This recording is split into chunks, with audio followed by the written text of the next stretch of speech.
Senhor, já puderam ouvir a voz do Espírito Santo do Senhor que tem bradado aqui nesta noite. E acredito que os irmãos, assim como eu, se o culto viesse a terminar aqui, nós já sairíamos daqui diferente da forma que nós adentramos. Mas eu creio que o Senhor tem mais maná para poder estar nos alimentando nesta noite. E eu quero dizer para os irmãos que nós nos alimentamos quando abrimos a nossa boca e permitimos que o alimento entre.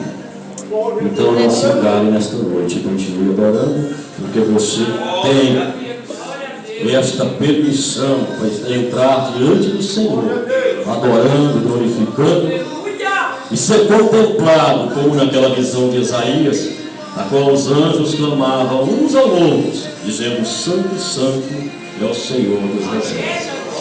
E nós estamos diante de Deus nesta noite, proclamando que Ele é santo. Evangelho de Jesus Cristo, segundo escreveu João, no seu capítulo 20, que ele está fazendo menção somente do verso 7.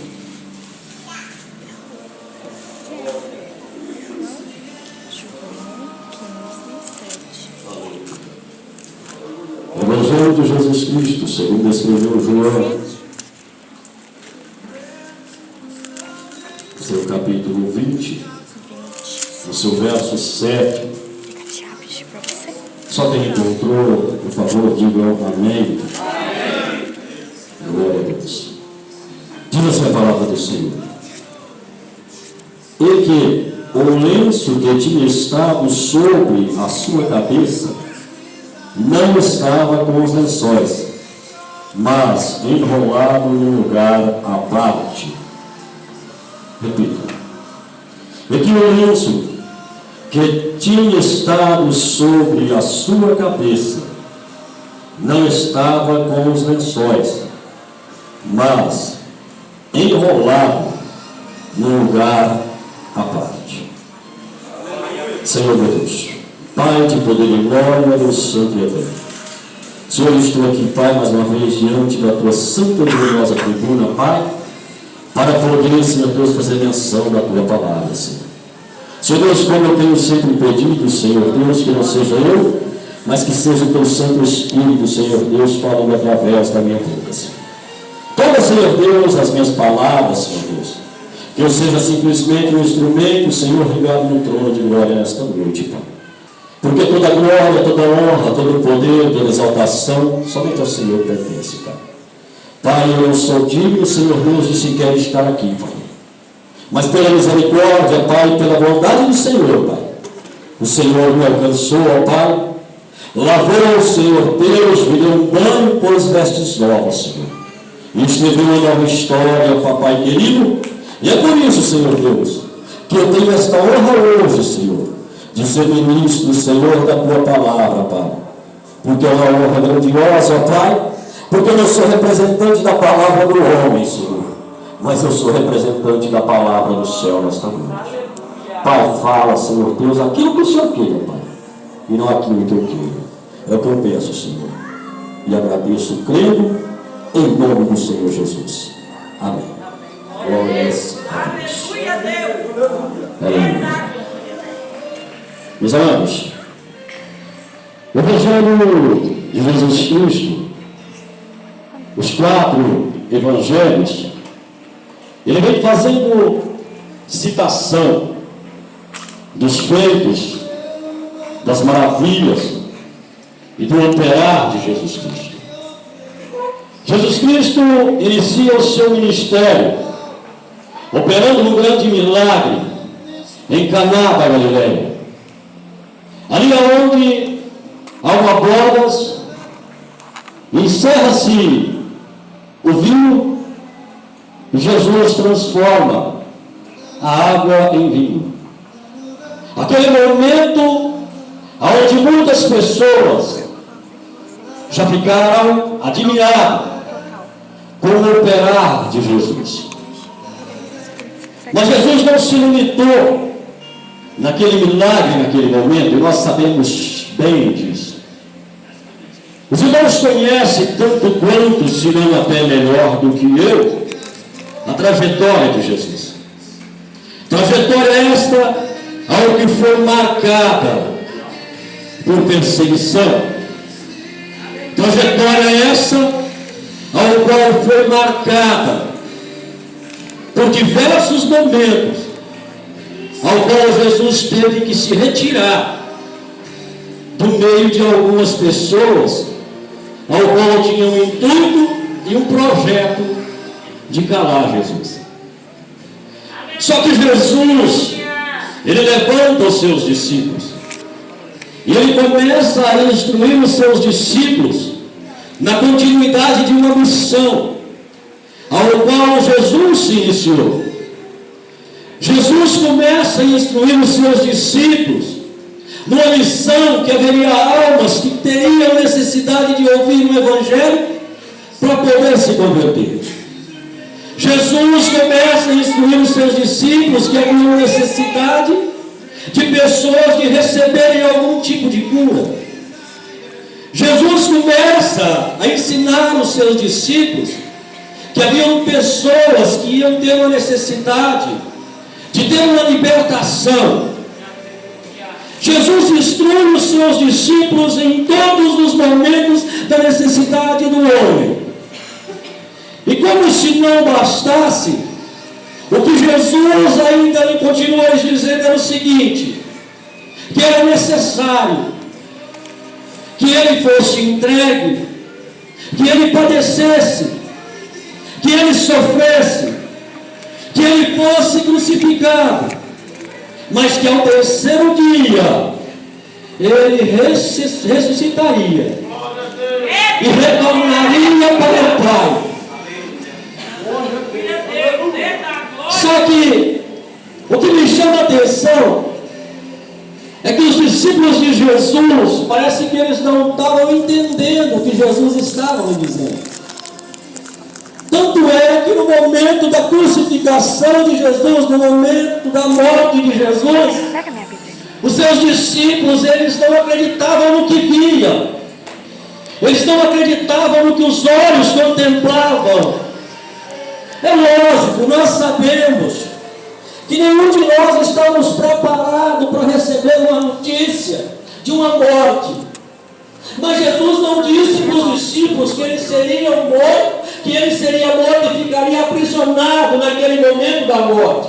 Jesus disse que ele morreria, mas ao terceiro dia ele ressuscitaria. Ou seja, seria o bastante se ele estivesse implicado dentro do teu coração, olhando e dizendo: eu estou vendo mais um momento ao qual Jesus disse que passaria, chegando para se cumprir, porque dentro de 3 dias ele vai voltar, e nós que estamos aqui iremos contemplar esta visão. Nós seremos privilegiados de poder ver Jesus de pendurado no madeiro, com os braços abertos, derramando sangue, olhando para o céu e dizendo: Pai, eu cumpri a minha missão, Pai, eu fui fiel naquilo ao qual foi me designado, podendo dizer: Senhor, eu cumpri tudo aquilo, mas ao terceiro dia eu vou voltar e vou subir para o trono de glória.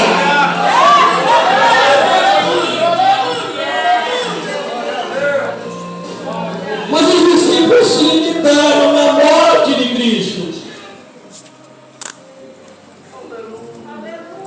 Os discípulos de Jesus se limitaram quando Jesus morreu. Eles olharam e disseram: acabou. E este texto, meus amados, ao qual nós fizemos leitura nesta noite, é um texto que vem de encontro aos discípulos daquele momento. Aí talvez você pergunta: mas o porquê? Sabemos nós que esses discípulos, ao qual entra dentro do túmulo de Jesus, ou melhor, de José de Arimateia, porque Jesus não tinha necessidade de ter um túmulo, porque Jesus não iria ficar retido na morte. Quando eles entram ali, nós estamos falando de discípulos judeus. E como nós sabemos, o povo israelita, o povo judeu, eles sempre trazem uma tradição. Alguma tradição ao qual simbolizava algo dentro do costume deles. E nós sabemos que depois da morte de Cristo Jesus, depois de 3 dias, Maria Madalena, correndo até o sepulcro de Jesus, chegando e vendo que ali já não existia mais uma pedra tampando aquele sepulcro, ela se desesperou, olhando e dizendo: levaram o corpo de Jesus. Jesus não está mais ali. Se eles tivessem atentado ao que Jesus disse, eles não iriam dizer que tinham tirado o corpo de Jesus. Eles poderiam olhar e dizer: vamos procurar Jesus em algum lugar, porque Jesus removeu a pedra e ele está entre nós. Jesus removeu a pedra e ele vive porque ele falou, e a palavra dele se cumpre. Então era algo que eles tinham que ver de uma forma diferente, mas eles se limitaram, olharam e colocaram o homem acima de Jesus, dizendo: alguém levou o corpo de Jesus.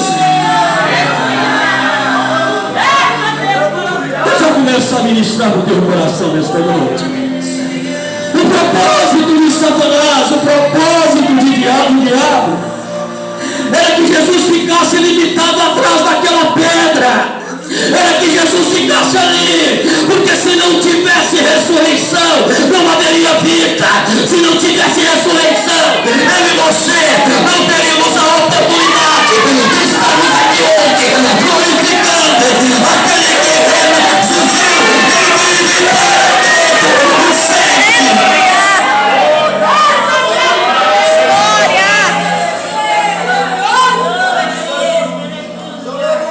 Quando elas voltam anunciando que tiraram o corpo de Jesus, a Bíblia vai relatar de 2 discípulos. Discípulo aquele ao qual Jesus amava, estamos falando de João e Pedro. Lógico que nesta arrancada, nessa correria, para poder chegar ao túmulo de Jesus, João, sendo mais jovem do que Pedro, ele sai na frente. Só que quando ele chega, ele abaixa e vê os lençóis que estavam sobre Jesus. Só que quando ele olhou e viu os lençóis, ele não teve coragem de entrar. Ele ouviu que alguém tinha dito que o corpo teria sido roubado. Ele entrando, ouviu os lençóis jogados.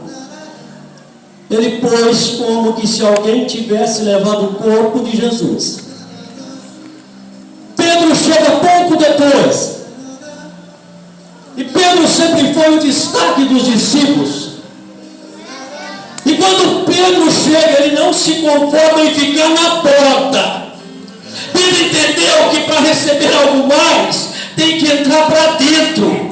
Pedro entendeu que para ter uma visão diferente, não basta ficar na porta. Pedro entendeu que para poder ser destaque, não adianta ficar na porta. Entra para dentro, porque do lado de dentro que está a intimidade, porque do lado de dentro que alcança algo mais na vida.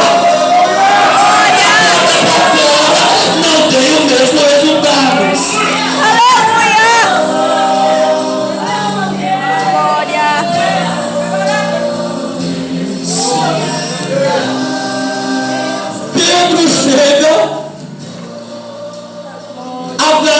E tem a mesma visão que João teve. Os lençóis estavam jogados ao lado, no chão. Só que Pedro não se conteve em ficar no mesmo lugar. Pedro disse: eu vou entrar. Aleluia! Quando Pedro entra, sabe o que ele vê? Ele vê um lenço dobrado. estava sobre a cabeceira da onde Jesus estava deitado. Pedro voltou correndo e disse: Jesus vive. Aleluia! Jesus não está morto, Jesus vive.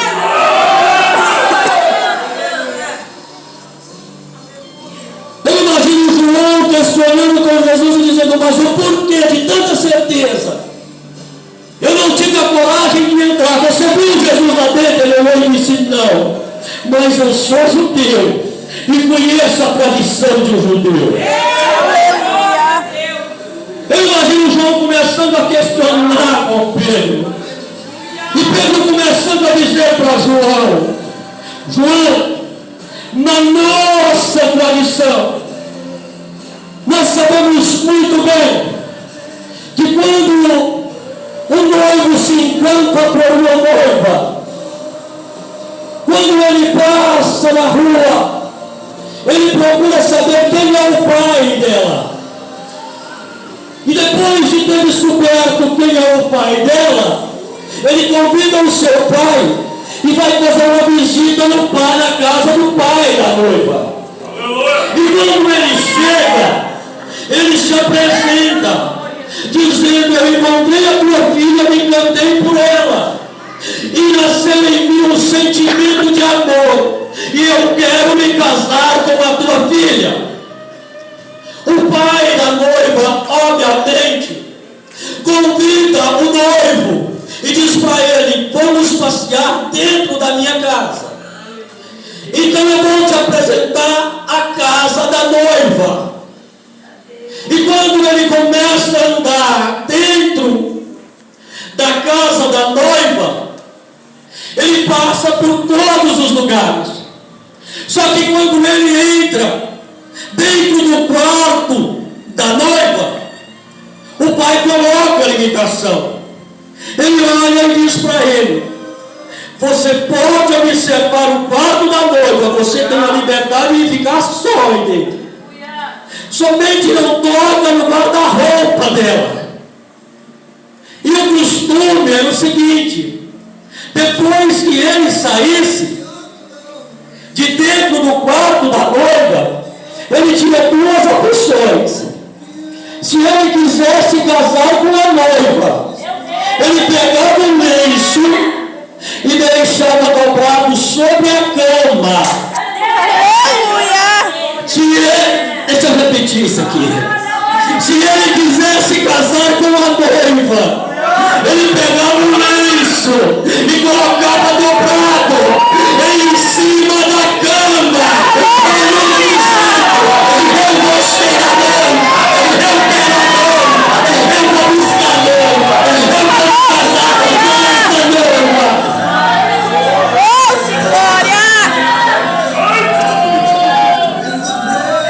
Se ele não tivesse o interesse pela noiva, ele bolava o lenço e jogava sobre a cama. Mas o lenço não estava embolado no túmulo de Jesus. O túmulo estava dobrado. Jesus estava dizendo: eu vou buscar esta noiva. Eu vou buscar porque eu quero esta noiva.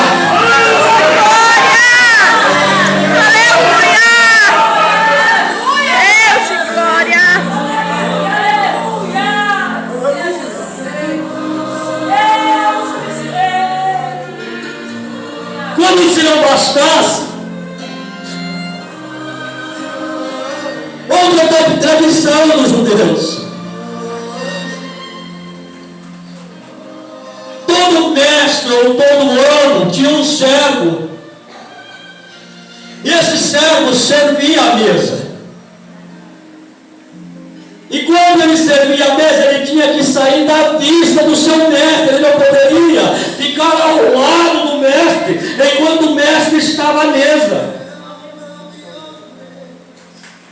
E o mestre sentava e ia fazer sua refeição. Mas quando o mestre saía da mesa, ele deixava o lenço. E este lenço tinha duas formas de estar ali. Uma forma seria embolado, jogado sobre a mesa. O mestre estava dizendo: eu terminei, pode recolher, eu não volto mais. Acabou, eu não tenho mais interesse em voltar neste lugar. Só que se o mestre pegasse o lenço e deixasse dobrado sobre a mesa, o mestre estava dizendo: eu não acabei, eu ainda vou voltar, eu ainda vou retornar, eu só me retirei por um momento, mas eu vou voltar, eu não acabei ainda. Então entendeu que Jesus estava dizendo: eu ainda vou voltar.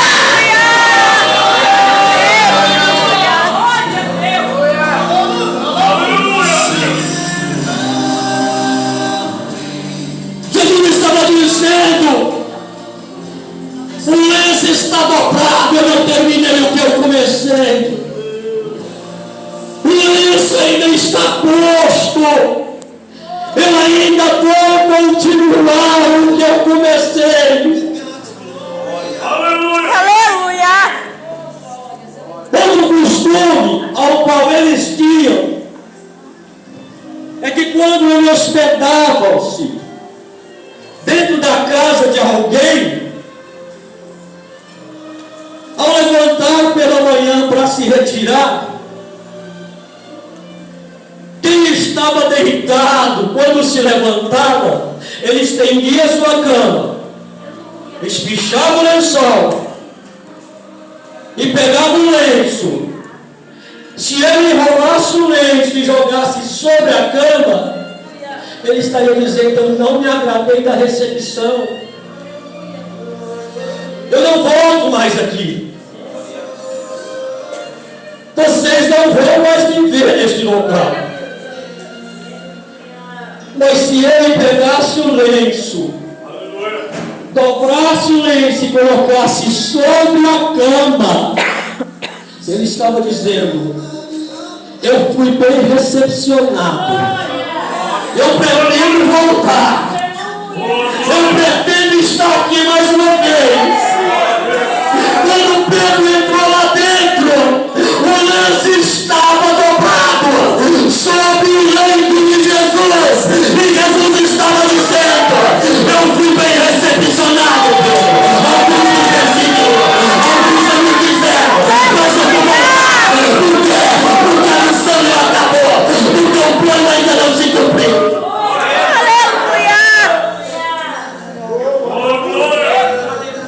Eu posso te dizer algo nesta noite?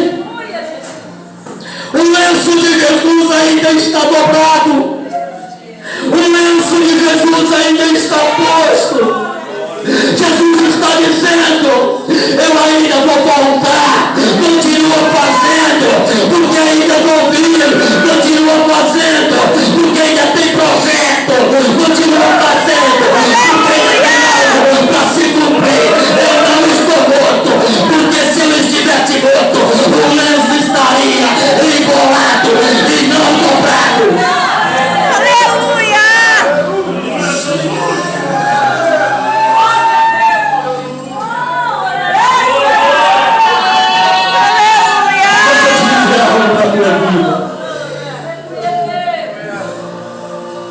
Talvez alguém olhou para você e disse: alguém pulou o lenço na vida dele e jogou e disse: acabou. Mas é porque olhou de fora. Foi quando João não permitiu que Pedro entrasse primeiro. Aí quando Pedro chegou, olhou e disse: alguém disse que está morto, mas não, o lenço da vida dele só está dobrado, tem sua marca, ainda tem algo para se cumprir.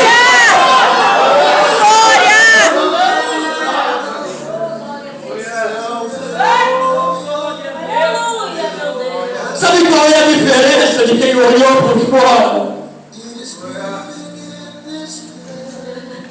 É porque viu a aparência de um morto.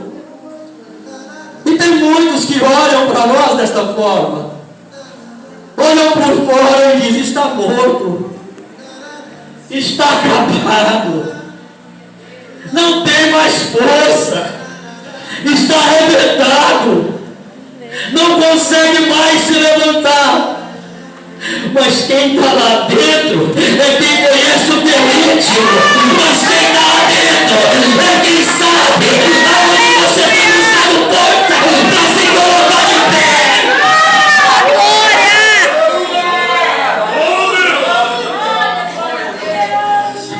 Você não está morto. O lenço está posto, dobrado. O lenço na tua vida não está embolado. Ele está dobrado na tua vida, dizendo: no momento certo, você voltará e voltará mais forte do que era.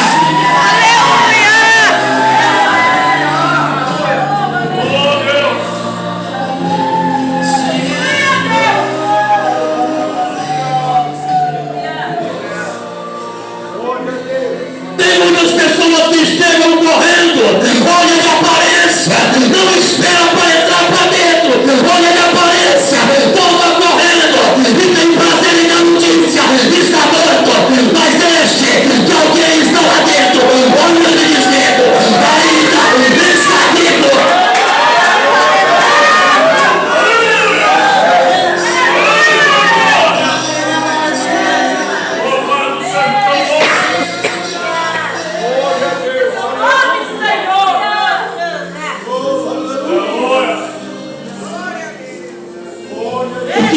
Pessoas que esparramam um boato que está morto. O que tem de pessoas que querem implantar para todo mundo dizendo morreu. O que tem de pessoas dizendo acabou. Mas deixa eu te dizer, quem faz a promessa é o dono da obra. Ele é fiel.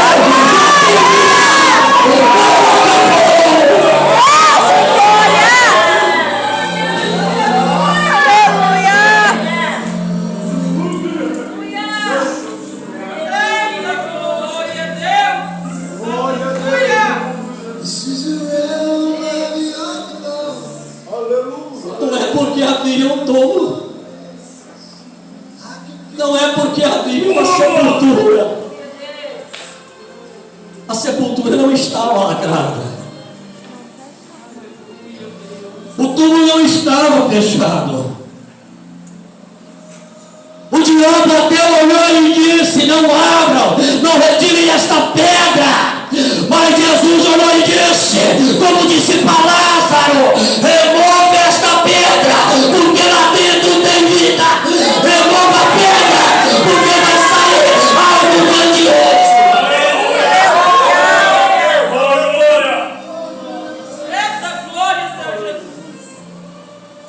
Só para me terminar. Só para me terminar. Não te preocupe com o que estão dizendo sobre a tua vida. Aleluia. Não te preocupe com aqueles que estão morrendo, dando notícia que está morto.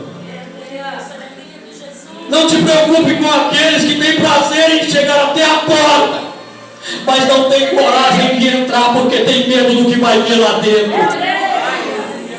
Deixa eu repetir isso aqui. Não te preocupe com quem vai chegar até a porta e voltar, porque eles querem levar a notícia que está morto, porque eles têm medo de quando chegar do lado de dentro, olhar e surpreender e dizer: não era o que eu achava que estava.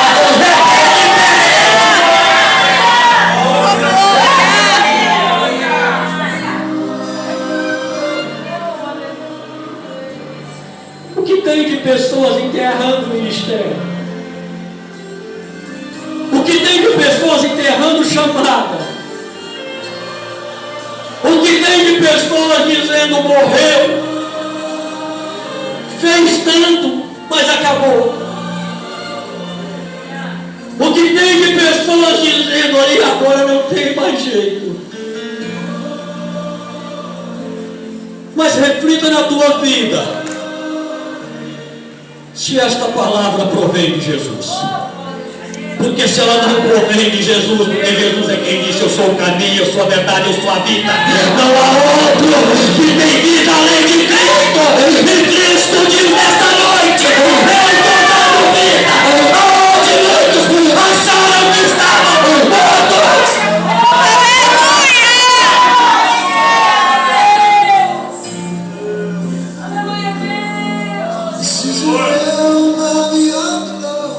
Entregaram a morte, colocaram um ponto final na tua história.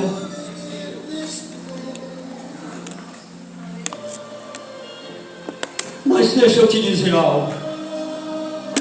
Aonde o diabo vem e coloca um ponto final, Jesus vem e coloca uma vírgula e diz: começa uma nova história a partir de agora.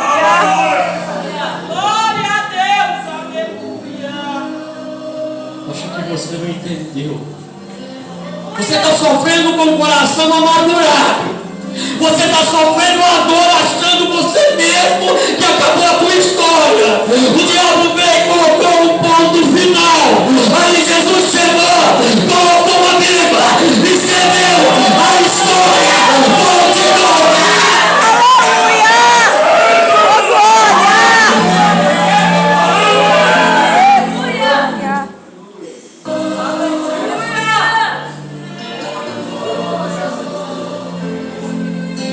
Sabe por que a tua história continua?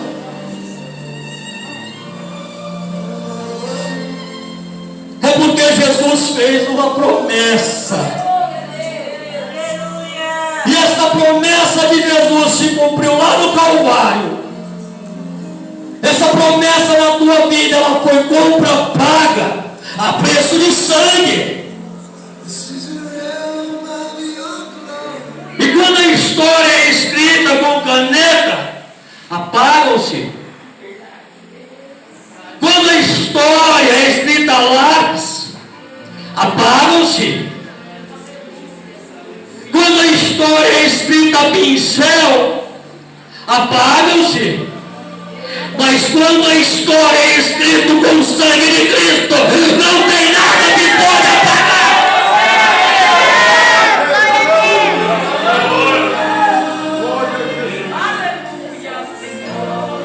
Coloque-te de pé, igreja. Eu estou encerrando. Solta o louvor para o irmão Vanilson. Irmãos, saia daqui com esta palavra para a tua vida hoje. Aleluia. A tua história ainda continua. A tua história não acabou porque alguém chegou, olhou do lado de fora e disse que você tinha morrido. Não. A tua história continua. Porque dentro de você ainda tem uma chama que queima. A tua história ainda continua.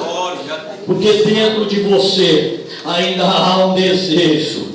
A tua história ainda continua. Porque dentro de você a voz do Espírito Santo bradando e dizendo: ainda há vida.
fogueira queimava, mas sofria levou os nossos irmãos.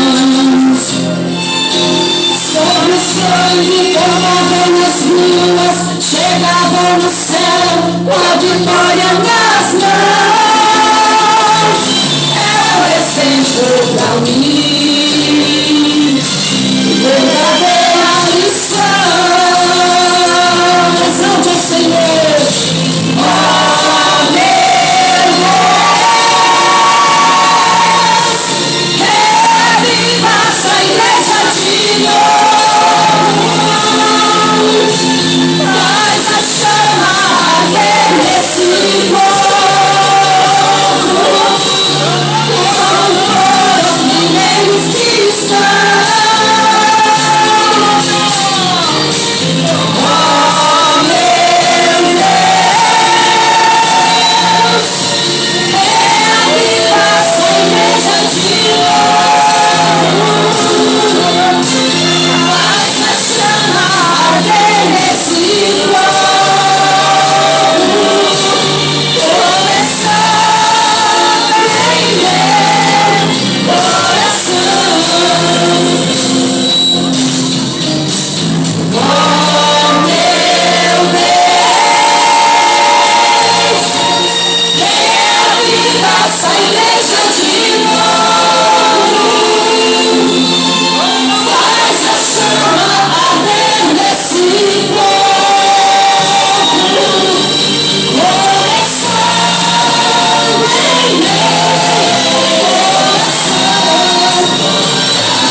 Aleluia, glória a Deus.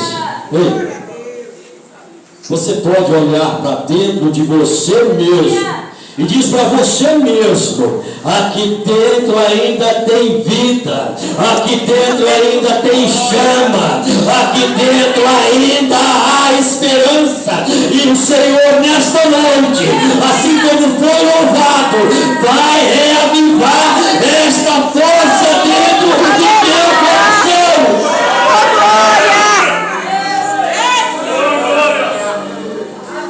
É difícil.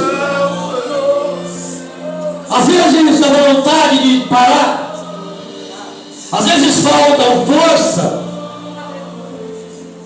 Mas que momento que na Bíblia que Jesus disse que seria fácil? Em qual momento na Bíblia que Jesus disse para nós que nós não teríamos aflição? Em qual momento na Bíblia? Eu não encontrei, meus amados. Se alguém porventura encontrou ou vier encontrar, por favor, faça a citação do texto. Mas em qual momento Jesus disse que nós caminharíamos simplesmente em mar de rosas? Agora Jesus disse: no mundo tereis aflição, mas tem de bom ânimo, eu venci o mundo. Então não deixe alguém que chega na porta olhar para você e dizer: está morto. Convide ele para entrar e mostre para ele que tem vida aí dentro. Mostre para ele que você ainda está de pé, porque quem te sustenta é o próprio Cristo que te chamou.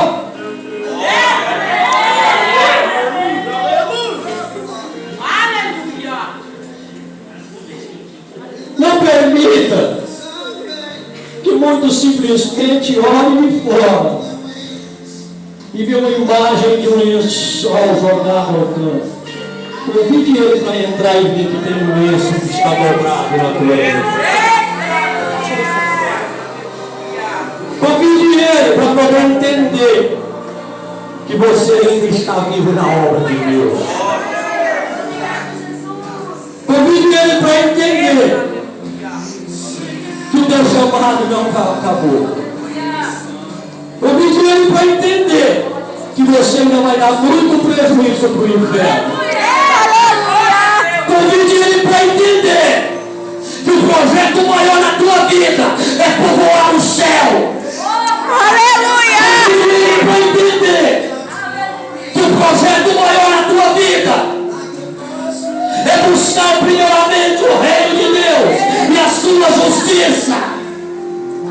Convide ele para entender que o diabo até tentou te parar. Convide ele para entender que o diabo até determinou dizendo que você parou. Mas convide ele para entender que você não anda nas ordens do diabo. Convide ele para entender que você é chamado de filho. Convide ele para entender que quem te lavou, te remiu, foi Cristo Jesus. E é a palavra de Cristo que fala na tua vida. Aleluia!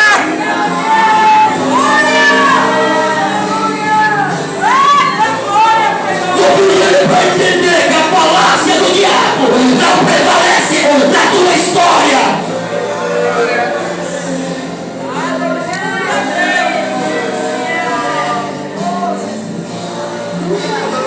Convide ele para entender que a tua história ainda está sendo escrita. Convide ele para entender que quando ele vê você caminhando, voltando, ele vai ter que descer na esta visão que eu tinha. Aleluia! Oh, glória!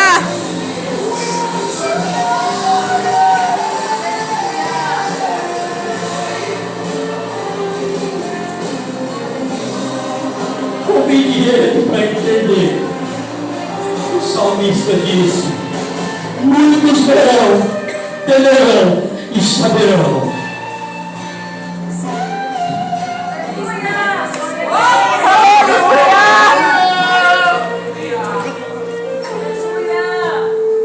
Convide ele para entender que um dia o Senhor te alcançou lá no lamaçal de charco e não te tirou de lá para deixar você morrer.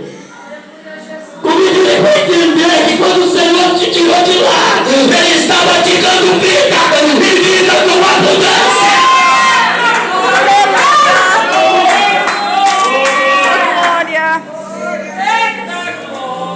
Convide ele para entender que Jesus tomou uma cruz. Convide ele para entender que Jesus percorreu 3 quilômetros. Convide ele para entender que Jesus percorreu carregando uma cruz de 120 quilos. Convide ele para entender que essa cruz não era de Jesus. Convide ele para entender que a tua história, quem escreve é Cristo e não o homem. Amém, irmãos? Saia daqui com esta palavra para